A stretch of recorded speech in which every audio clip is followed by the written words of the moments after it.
반갑습니다. 오늘도 하나님께서 저와 여러분에게 내주실 줄 믿습니다. 오늘 우리에게 주신 하나님 말씀 함께 보도록 하겠습니다. 오늘 우리에게 주시는 하나님의 말씀은 출애굽기 32장 1절에서 20절의 말씀입니다. 출애굽기 32장 1절에서 20절의 말씀을 조금 길지만 저와 여러분이 함께 보도록 하겠습니다. 교독하도록 할 텐데요. 출애굽기 32장 1절에서 20절의 말씀을 교독하겠습니다. 백성이 모세가 산에서 내려오미 더딤을 보고 모여 백성이 아론에게 이르러 말하되 일어나라 우리를 위하여 우리를 인도할 신을 만들라. 이 모세 곧 우리를 애굽 땅에서 인도하여 낸 사람은 어찌 되었는지 알지 못함이니라. 그들에게 이르되 너희의 아내와 자녀의 귀에서 금고리를 빼어 내게로 가져오라.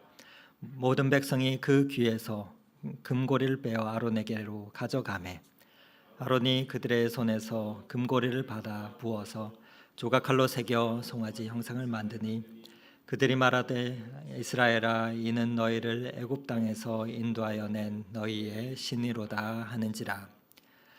아론이 보고 그 앞에 제단을 쌓고 이에 아론이 공포하여 이르되 내일은 여호와의 절일이니라 하니 그들이 일찍 일어나 번제를 드리며 화목제를 드리고 백성이 앉아서 먹고 마시며 일어나서 뛰놀더라.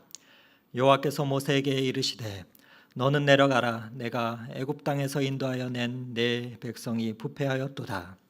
그들이 내가 그들에게 명령한 길을 속히 떠나 자기 일을 위하여 송아지를 부어 만들고 그것을 예배하며 그것에게 제물을 드리며 말하기를 이스라엘아 이는 너희를 애굽 땅에서 인도하여 낸 너희의 신이라 하였도다. 여호와께서 또 모세에게 이르시되 내가 이 백성을 보니 목이 뻣뻣한 백성이로다. 그런즉 내가 하는 대로 두라. 내가 그들에게 진노하여 그들을 진멸하고 너를 큰 나라가 되게 하리라. 모세가 그의 하나님 여호와께 구하여 이르되 여호와여 어찌하여 그 큰 권능과 강한 손으로 애굽 땅에서 인도하여 내신 주의 백성에게 진노하시나이까. 어찌하여 애굽 사람들이 이르기를 여호와가 자기의 백성을 산에서 죽이고 지면에서 진멸하려는 악한 의도로 인도하여 내었다고 말하게 하시려 하나이까. 주의 맹렬한 노를 그치시고 뜻을 돌이키사 주의 백성에게 이 화를 내리지 마옵소서. 주의 종 아브라함과 이삭과 이스라엘을 기억하소서. 주께서 그들을 위하여 주를 가르쳐 맹세하여 이르시기를 내가 너희의 자손을 하늘의 별처럼 많게 하고 내가 허락한 이 온 땅을 너희의 자손에게 주어 영원한 기업이 되게 하리라 하셨나이다. 여호와께서 뜻을 돌이켜 말씀하신 화를 그 백성에게 내리지 아니하시니라. 모세가 돌이켜 산에서 내려오는데 두 증거판이 그의 손에 있고 그 판의 양면 이쪽 저쪽에 글자가 있으니 그 판은 하나님이 만드신 것이요 글자는 하나님이 쓰셔서 판에 새기신 것이더라.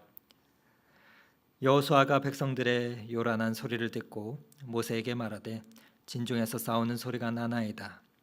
모세가 이르되 이는 승전가도 아니요 패하여 부르짖는 소리도 아니라 내가 듣기에는 노래하는 소리로다 하고 진에 가까이 이르러 그 송아지와 그 춤추는 것들을 보고 크게 노하여 손에서 그 판들을 산 아래로 던져 깨뜨리니라. 모세가 그들이 만든 송아지를 가져다가 불살라 부수어 가루를 만들어 물에 뿌려 이스라엘 자손에게 마시게 하니라. 아멘.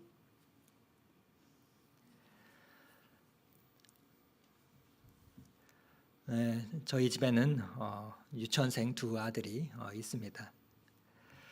낮 시간에는 할머니랑 할아버지가 좀 보살펴 주시지만 그래도 불안한지 엄마 아빠에게 수시로 전화를 합니다. 아빠 언제 와? 엄마 언제 와? 하며 전화를 합니다. 엄마 아빠의 존재를 확인하는 것이겠죠. 전화를 해서 아빠 엄마의 음성을 듣고서야 안심을 얻고 또 다시 자기들끼리 잘 놉니다. 아빠가 일하고 있는 중에도 엄마가 보이지 않아도 잘 놉니다. 여러분은 하나님의 임재가 느껴지십니까? 하나님의 임재가 느껴지지 않고 또 하나님의 존재가 느껴지지 않고 나 홀로 있다 하는 그런 생각이 들면 여러분 하나님께 전화하십시오. 여러분 기도하십시오. 하나님 먼저 오세요 하고 기도하십시오. 그러면 성령님께서 감동으로 그 하나님의 음성을 들을 수 있도록 해주실 것입니다. 그리고 다시 또 하나님의 그 임재 속에서 우리는 평안한 마음으로 가지고 살아가면 됩니다. 오늘 본문은 시내산에 올라간 이 모세가 더디움을 보면서 그 가운데 일어난 사건입니다. 모세에게 연락이라도 닿으면 좋으련만 그렇지 못하니 전화를 할 수 있는 시대도 아니니 그래서 이스라엘 백성들은 하나님의 대타로 금송아지를 우상으로 만들어 놓고서는 그 분리불안을 해소하고 있는 것입니다. 하나님께서 방금 말씀하셨습니다. 얘들아 나 외에는 참신이 없다. 그러니 다른 가짜 신을 섬기지 말고 오직 나만 섬겨야 한다 말씀하셨습니다. 우상을 만들어 놓고 그 앞에 절하거나 섬기지 말라라고 신신당부를 하셨습니다. 그런데도 이스라엘 백성들은 그 하나님의 말씀을 속히 잊어버리고 우상을 만들어 놓고 그것을 하나님이라 절하며 좋다고 축제를 벌이고 있었던 것입니다. 이런 상황을 보시면서 하나님은 크게 진노하십니다. 왜 그토록 진노하셨습니까? 너는 나 외에 다른 신들을 내게 두지 말라. 너를 위하여 새긴 우상을 만들지 말고 또 위로 하늘에 있는 것이나 아래로 땅에 있는 것이나 땅 아래 물속에 있는 어떤 형상도 만들지 말며 그것들에게 절하지 말며 그것들을 섬기지 말라. 십계명, 이계명과 이계명을 주시고 그 가운데서 그렇게 신신당부를 하셨는데 그 계명을 또 잃어버리고 속히 까먹고 또 이러고 있는 이스라엘 모습을 보니까 하나님께서 분통이 터지시는 거죠. 우리가 잘 아는 십계명의 말씀을 남녀관계에 빗대어서 생각해 보면 조금 더 훨씬 사실적으로 느껴지게 됩니다. 아내가 결혼한 남편에게 말을 합니다. 아내가 남편에게 주는 계명 1계명, 당신은 나 외에 다른 여자를 가까이 하지 말라. 2계명, 같은 사무실의 여직원이나 또 단골거래처 직원, 여직원이나 여자동창 후배 등등 그런 다른 여자들에게 눈웃음 치지 말 것. 그러다가 걸리면 그날은 모든 것이 끝장이다. 무슨 말입니까? 평생 나만 사랑해야 한다라는 거죠. 여러분 그런데 이런 여자분들이 있으실까요? 이런 아내가 있겠습니까? 당신은 마음이 너무 넓어서 통이 커가지고 나 한 여자로 만족할 수가 없어. 한 여자로는 안 돼. 많은 여자를 거느리고 살아야 해요. 이렇게 말하는 여자가 있겠습니까? 어처구니가 없죠. 이 말을 다른 말로 하면 나만 믿고 사랑하라는 그러한 말이죠. 여러분 하나님의 그 마음이 이해가 되시는지요? 이스라엘 백성에게 이렇게 말씀하시는 그 하나님의 마음을 오늘 한번 헤아려 보면 좋겠습니다. 성도는 유일하신 하나님, 그 하나님을 믿는 것이지 많은 신들 중에 한 분을 믿는 것은 아닙니다. 그것이 기독교의 믿음인 아닙니다. 신학적으로는 God, 즉 많은 다른 신들 가운데 다신교의 하나님을 믿는 것이 아니라 The God, 유일하신 하나님, 창조주 그 하나님을 우리는 믿는 것입니다. 하나님은 우리가 그 유일하신 하나님을 당신의 구주로, 당신의 하나님으로 섬기기를 원하십니다. 많은 신들 중에 한 분으로 믿는 것을 원치 않으십니다. 그래서 성경에는 보면 하나님은 질투하는 하나님이시라 말씀하십니다. 우리가 만일 하나님 아니어도 하나님으로 삼을 많은 다른 신들이 세상에 널려 있다라는 그런 태도를 가지면 그런 취급을 받으시는 하나님은 분노하십니다. 이것은 우리 남녀 관계에서도 마찬가지죠. 연애를 하는 연인이 싸우고 나서 너 아니라도 세상에 여자가 널려 있어. 너 아니면 다른 여자 사귀면 돼. 나도 그렇다. 너 아니라도 세상에 남자들 많다. 너보다 좋은 남자들이 얼마나 많은데 너 아니라도 남자들이 100m나 줄을 서서 나를 기다리고 있어.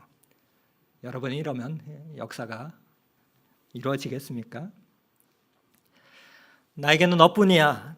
당신은 나에게 유일한 존재야. 당신 없으면 나 못 살아. 어떡해? 당신 아니면 나 평생 혼자 살 거야. 이런 사랑의 고백을 하는 남자에게, 여자에게 여러분 마음이 가지 않겠습니까? 많은 여자들 중에서 한 여자가 아니라 세상에 오직 한 명뿐인 나를 사랑하기를 원하는 것이 여자의 마음이죠. 또 물론 남자의 마음이기도 합니다. 가수 김범수 씨의 노래 중에서 끝사랑이라는 노래가 있습니다. 그 노래 가사가 이렇습니다. 그대 오직 그대만이 내 첫사랑, 내 끝사랑. 지금부터 달라질 수 없는 한 가지 그대만이 영원한 내 사랑. 불러드리면 좋겠는데 조금 그러지를 못해서 네. 우리 모두 이런 사랑의 고백을 듣기 원합니다. 하나님께서는 이렇게 우리 한 사람 한 사람을 첫사랑이자 끝사랑으로 사랑하셨습니다.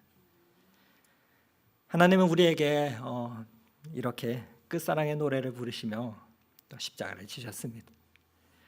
요한복음 13장의 6절에 예수께서 자기가 세상을 떠나 아버지께 돌아가실 때가 이른 줄 아시고 세상에 있는 자기 사람들을 사랑하시되 끝까지 사랑하시느니라. 누가복음 23장에는 어떻습니까? 십자가에 달려서 아버지여 저들을 사하여 주시옵소서 자기들이 하는 것을 알지 못함이니이다 라고 우리에게 첫사랑이자 끝사랑이자 그러한 고백으로 사랑을 하셨습니다. 그런 사랑을 하신 하나님께서는 이제 저와 여러분에게 우리에게도 이런 고백을 듣기를 원하시는 것입니다. 하나님은 우리에게 모든 것을 주시고 또 우리에게 모든 것을 요구하십니다. 하나님은 우리에게 자신의 전부를 주시고 우리의 전부를 요구하십니다. 참 사랑은 모든 것을 주고 그래서 모든 것을 요구하지요. 몰빵하고 몰빵을 또 요구합니다. 하나님은 독생자 예수 그리스도를 대속제물로 십자가상에서 우리에게 내놓으셨습니다. 우리에게 몰빵하신 것이죠. 나는 너에게 모든 것을 걸었다. 그러니 너도 나에게 모든 것을 걸어다. 우리 서로 몰빵하자 하는 것이죠. 하나님은 우리에게도 그렇게 몰빵하기를 원하십니다.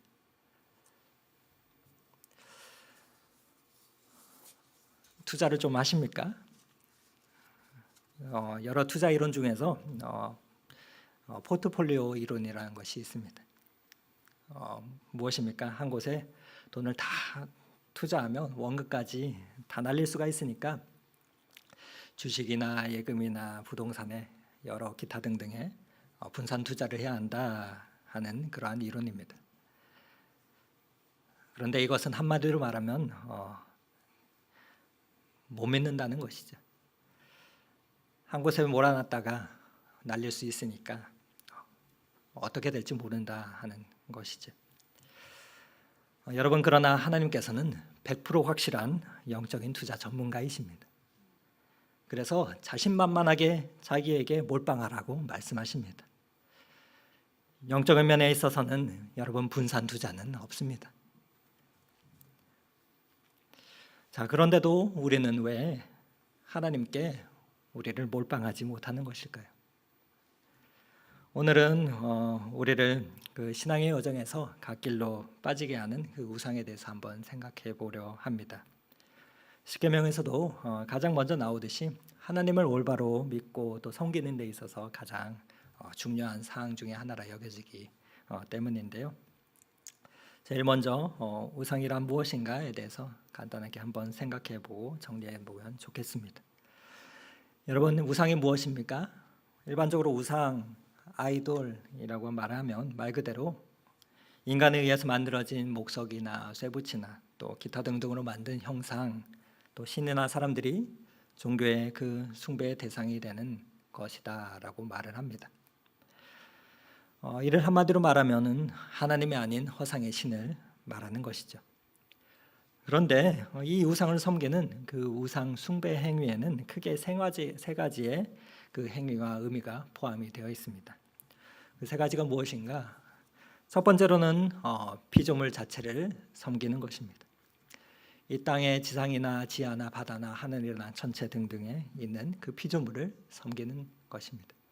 두 번째로는 그 피조물을 본떠서 만든 그 형상을 섬기는 것입니다. 그리고 세 번째로는 인간의 상상 속에 그 하나님의 형상을 만들고 섬기는 것이 우상 숭배 행위에 포함되어 있습니다. 그런데 여러분, 성경은 무엇라 말합니까? 저와 여러분을 창조하신 창조주 하나님께서는 성경은 하나님을 창조주로 선언합니다. 태초에 하나님이 천지를 창조하시니라 라고 말씀합니다. 여러분, 무엇을 창조라고 말할 수가 있겠습니까?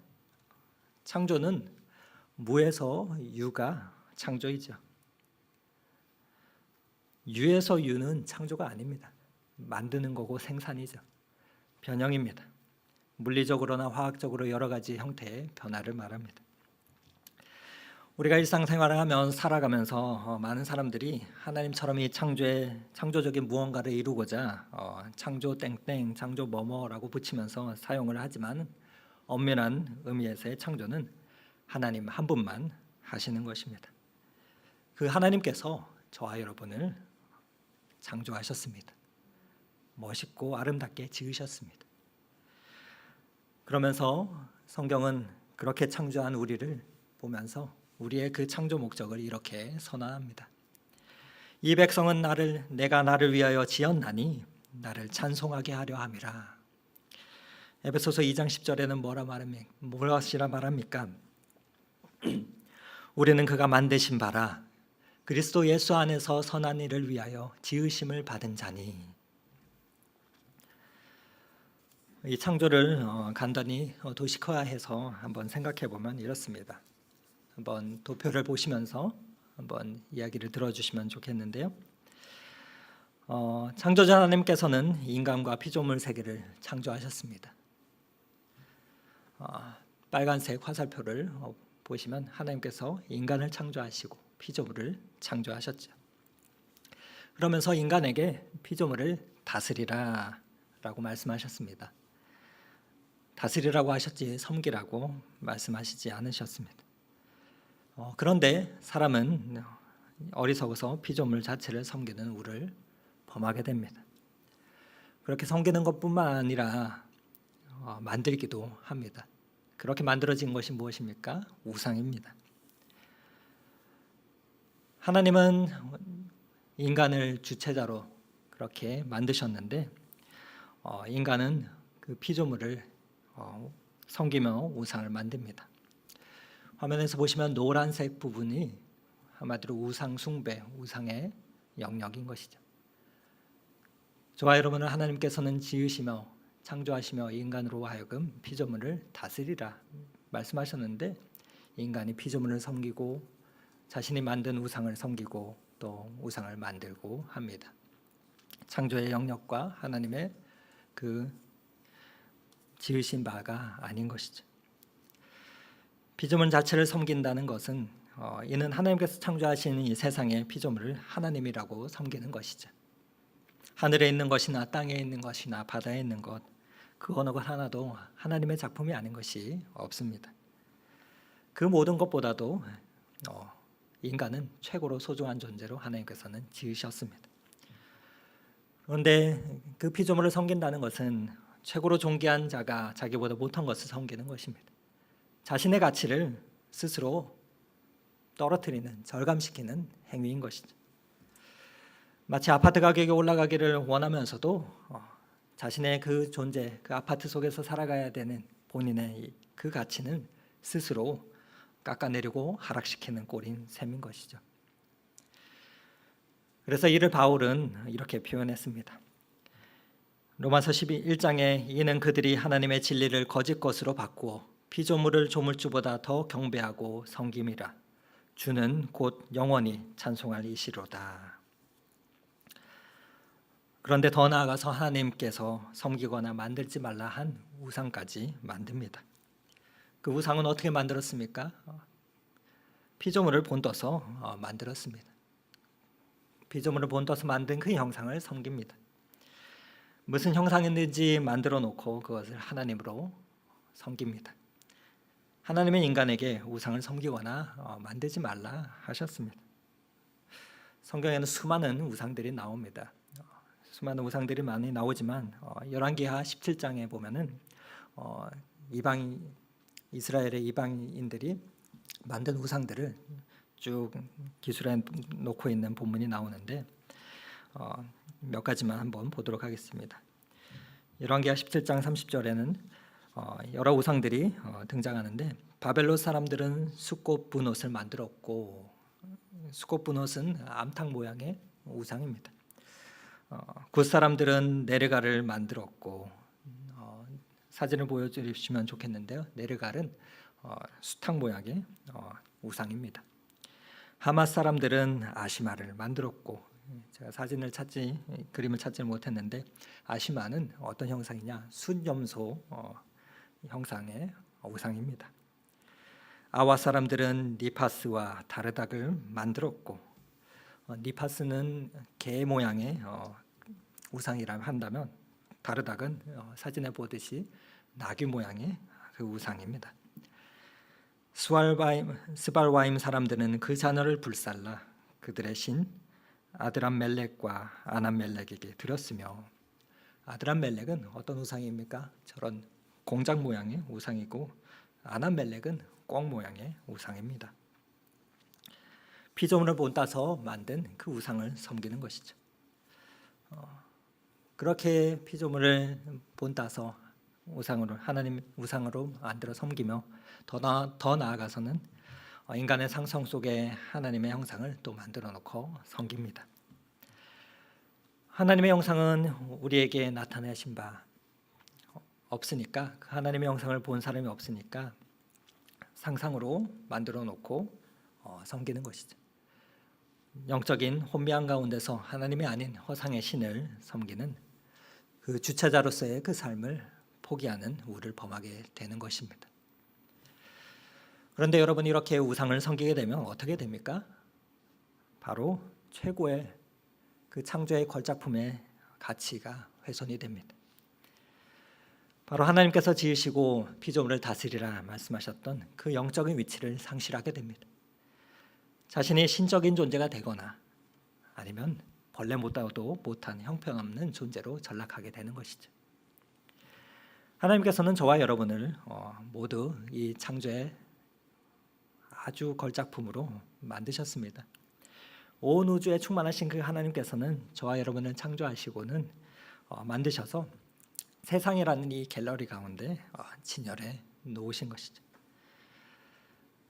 동짓날입니다. 날씨가 많이 추워져서 또 겨울이 되어서 좀 움츠러들게 되지만, 봄과 여름, 가을, 겨울 계절의 변화를 보면서 철을 따라 들판에 피고 지는, 또 그리고 낙엽을 보면서 날아다니는 새를 보면서 우리는 그 하나님의 걸작품의 그 솜씨를 느낄 수가 있어야 됩니다. 그 솜씨조차 느끼지 못할 정도로 너무 바쁘게 사시지 마십시오. 사람들은 시간을 내서 박물관을 가고 미술관을 갑니다. 그러면서 유명한 예술 작품을 보면서 감탄하지요. 피카소의 작품을 보면서 걸작품이라 감탄합니다. 그러나 놀랍게 지으신, 훌륭하게 지은 정작 자신의 얼굴을 보면서, 자녀들의 얼굴을 보면서, 옆에 있는 사랑하는 남편과 아내의 얼굴을 보면서 감탄하지 못합니다. 그러나 성도는 감탄할 수 있어야 됩니다. 잠깐 우리 이상호 목사님 말씀처럼 우리 옆 사람 보면서 감탄해 보겠습니다. 우와! 네, 이것도 자주 해야 표현이 자연스러워지는데, 네. 그렇습니다. 저와 여러분은 그러한 창조의 걸작품이죠. 그것에 비하면 어떤 예술가의 작품도 세 발의 피보다 못합니다. 그러한 하나님의 걸작품을 보며 우리는 감탄사가 연발이 되어야 할 것입니다. 그런 창조의 손길을 보며 감탄하며 우리의 믿음의 선배는 찬송으로 이렇게 고백했습니다. 참 아름다워라 주님의 세계는 저 솔로몬의 옷보다 더 고운 백합화 주 찬송하는 듯 저 맑은 새소리 내 아버지의 지으신 그 솜씨 깊도다. 2절을 함께 불러볼까요? 참 아름다워라 주님의 세계는 저 아침 해와 저녁 노을 밤하늘 빛난 별 망망한 바다와 늘 푸른 봉우리 다 주 하나님 영광을 잘 드러내도다. 그렇습니다. 새해가 되면 사람들이 해 뜨는 것을 보러 동해안으로 쫓아갑니다. 그 가운데서 창조의 손길을 믿지 않는 사람들도 느끼게 되는 것이기 때문에 그렇겠죠. 이 찬양의 가사처럼 그와 같은 고백이 저와 여러분의 감탄과 그 고백이 되기를 간절히 소망합니다. 여러분, 그런데 죄가 무엇입니까? 죄는 이 하나님의 그 창조 걸작품을 훼손하는 것이 죄입니다. 소중한 창조의 걸작품인 그 사람의 생명을 훼손하는 일이나 그 언행이나 그 행동이나 사고방식이나 나아가 정치나 제도, 그 모든 것이 죄가 되는 것입니다. 미술관에서 어떤 사람이 미치광이가 피카소의 작품을 훼손했다고 한다면 엄청난 벌금을 물고 감옥에 갈 것입니다. 여러분, 누군가 우리의 마음을 상하게 하는 그 순간이 있습니까? 그렇다면 그때 갚으려 하지 마시고 이렇게 생각하세요. 저 사람은 창조의 걸작품인 나를 훼손시키고 있구나. 저 사람은 엄청난 하나님의 그 벌을 앞으로 받겠구나. 그렇게 생각하시면 됩니다. 여러분, 하나님께서 왜 우상을 만들지 말라고 하셨는지, 먼저는 참된 신, 창조주 하나님 외에는 없기 때문이죠. 그리고 출애굽기 20장 4절의 말씀에 보면 우상을 만들지 말라 그래서 하셨습니다. 그러면서 그것을 섬기며 절하지 말라 경고하셨습니다. 그렇게 십계명을 말씀해 주시며 만들지 말라고 하는데 왜 사람들은 그토록 우상을 만들고 섬기는 것일까요? 오늘 읽은 출애굽기 32장 1절에서 5절 쭉 이어지는 구절을 보면 이렇게 말합니다. 자기를 위해서 우상을 만들었다 말합니다. 우리를 위하여 우리를 인도할 신을 만들라. 이 모세 곧 우리를 애굽에서 인도하여 낸 사람이 어찌 되었는지 알지 못함이라. 그러니까 아론이 그들의 손에서 금고리를 받아 부어 조각칼로 새겨 송아지 형상을 만들으니 그들이 말하되 이스라엘 아이는 너희를 애굽 땅에서 인도하여 낸 너희의 신이로다.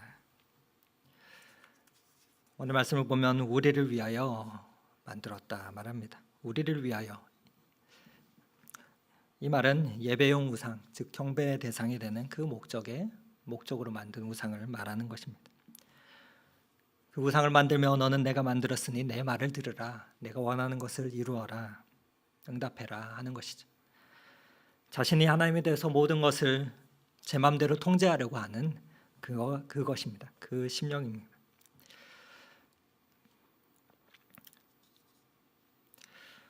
하나님께서는 아담에게 에덴 동산을 창조하시면서 선악과를 만드시고 또 그 선악과만은 손대지 말라고 하셨습니다. 피조물인 인간이 절대 넘어서는 안 되는 그 한계 영역을 설정해 놓으셨던 것이죠. 창조물과 피조물이 경계되는 그 경계선, 마지노선을 설정해 놓으신 것입니다. 그런데 아담이 그 경계선을 넘어갑니다. 하나님의 영역을 침범합니다. 창조주 하나님께서는 피조물인 우리들에게, 인간에게 무제한의 자유를 주신 것이 아니라 최대한의 자유를 주셨습니다. 선악과만은 손대지 말고 나머지 모든 것은 내 마음대로 해라. 최대한의 자유를 허락하셨습니다. 선악과만을 먹고 나머지 모든 것은 손대지 말라 하는 최소한의 자유를 주신 것이 아닙니다. 하나님은 무제한의 자유가 아니라, 최소한의 자유가 아니라 인간에게는 누릴 수 있는 최대한의 자유를 주셨습니다. 그렇게 주시며 보시기에 심히 아름다웠다 말씀하셨습니다. 왜 그렇습니까? 하나님께서는 우리를 자율적인 주체자로서 창조하셨기 때문입니다. 저와 여러분은 로봇이 아니라, 그 로봇의 사람이 아니라 인격적인 주체자로 지으셨기 때문이죠. 그러면서 자율적으로 선택하고 그 선택을 책임지고 스스로 행하도록 인격적인 존재들로 창조하셨습니다.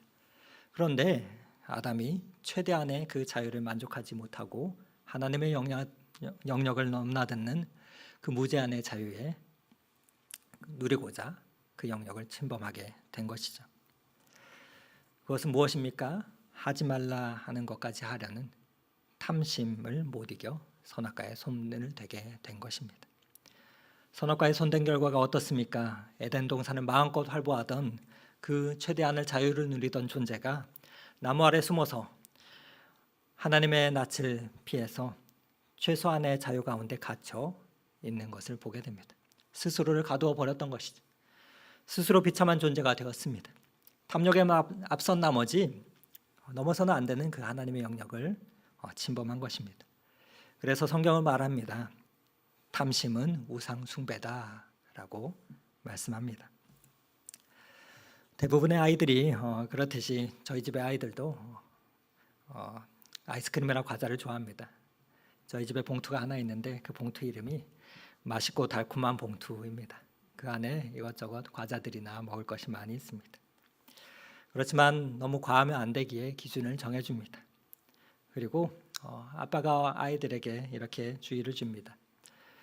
특별히 냉장고에 있는 아이스크림은 아빠 거다. 다른 과자들은 다 먹어도 되는데 그렇지만 이거 하나는 마음대로 먹으면 안 된다 하고 경고합니다. 그렇게 단단히 주의를 주고 출근하고 일하고 집에 갔더니 애들이 절대 손대지 말아야 할 그것을 손대었습니다. 어디 갔나 찾아보니까 동생이 형을 가리키며 말합니다. 형이 먹었어요. 먹고 싶은 탐심을 못 이겨서 아빠의 영역을 침범한 것이죠. 탐심의 우상 숭배를 하고 있는 것입니다. 여러분, 왜 우상을 만들고 숭배합니까? 제 마음대로 하려고, 자신이 세상의 모든 것을 손아귀에 넣고 주무르려고, 하나님의 노릇하려고 하는 것입니다. 우상을 숭배하는 것입니다. 우상을 숭배한다는 그 사람의 심령에는, 깊은 곳에는 교만한 심령, 그 통제를 받지 아니하는 모든 것을 하기 원하는 그 우상 숭배의 뿌리가 있습니다. 바로 탐욕입니다.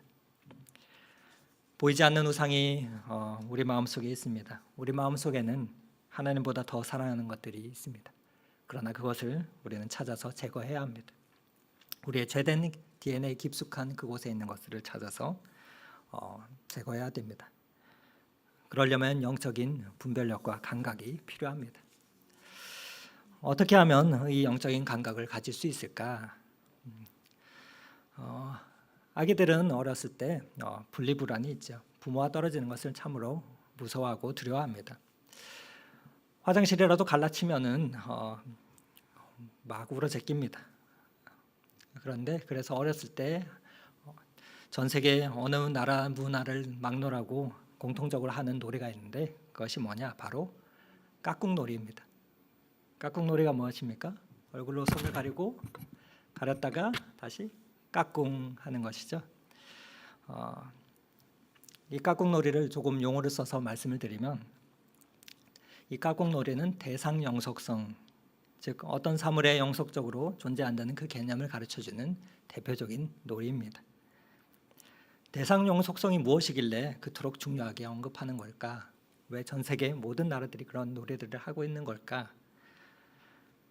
대상 그 사물이 시각이나 청각이나 촉각이나 후각이나 그런 어떤 것들로 관찰되지 않을지라도 존재한다 하는 것을 아는 것을 말합니다. 대상 영속성이란 보통은 어렸을 때 완성이 된다고 합니다.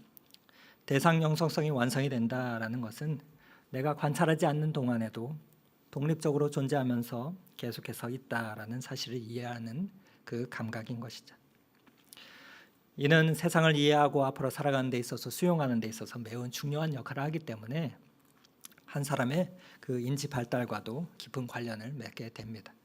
그래서 이 훈련을 통해서, 이 놀이를 통해서 아이에게 이것이 발달할 수 있도록 노는 거, 훈련을 하는 것이죠. 바로 부모가 사라져도 정서적으로 안정감을 가질 수 있도록 하는 것입니다. 그러나 이것이 부족한 아이들은 엄마가 눈앞에 사라지면 자지러지게 웁니다. 엄마의 존재가 사라졌다고 하면 매우 불안해하는 것이죠. 마찬가지로 성도가 어떻게 하나님의 임재를 느끼며 살아갈 수가 있을까요? 보이지 않는 하나님을 어떻게 신뢰하며 따라갈 수 있겠습니까? 바로 하나님과 이 영적인 까꿍놀이를 통해서 우리는 시각과 청각과 후각 모든 오감만이 아니라 영적인 민감도를 발달하게 키워가게 됩니다. 그런 영적 인지의 발달을 통해서 눈에 보이지 않으시는 그 하나님의 임재를 우리가 느끼며 험한 세상 가운데서도 안심할 수가 있는 것이죠. 하나님께서는 출애굽한 이스라엘 백성들을 어린아이라 말씀합니다. 오늘 본문은 이스라엘 백성들은 영적인 어린아이 같이, 그래서 모세가 40일간이나 안 보이니까 눈에 보이는 무언가를 만들어 놓고 그것을 하나님이라 섬기고 있는 것이죠. 영적인 분리불안 가운데 있는 것입니다. 모세가 어떻게 된 건가? 이제 우리는 이 광야에서 어떡하나? 큰 두려움과 스트레스 속에서 그렇게 있다가 눈에 안 보이니 그런 불안을, 그러면 우리는 우리를 위해서 우리를 인도할 신을 만들라 하며 행동한 것이죠. 어린아이들은 엄마를 보면 눈에 보여야 안심을 합니다. 왜냐하면 안 보이면 없는 줄 알기 때문이죠. 예수님께서는 말씀하십니다. 너는 나를 본고로 믿느냐? 보지 못하고 믿는 자들은 복되도다 말씀하십니다. 아마 최고의 까꿍놀이를 하신 분은 예수님이 아닐까 싶어요. 예수님이 십자가 달리신 뒤에 사흘 만에 제자들 앞에 나타나셔가지고 나 여기 있다.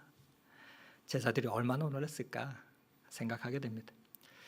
하나님이 우리와 함께하고 있음을 아는 것, 믿는 자들은 영적으로 성숙한 자들입니다. 하나님께서는 우리의 일거수일투족을 다 보고 계십니다. 그러다가 우리에게 하나님이 필요하면 순간 즉시 달려오십니다. 그러나 영적으로 어린아이 상태에 있는 이스라엘 백성들에게는 하나님께서 함께하고 계신다는 그 하나님의 임재의식이 없었습니다.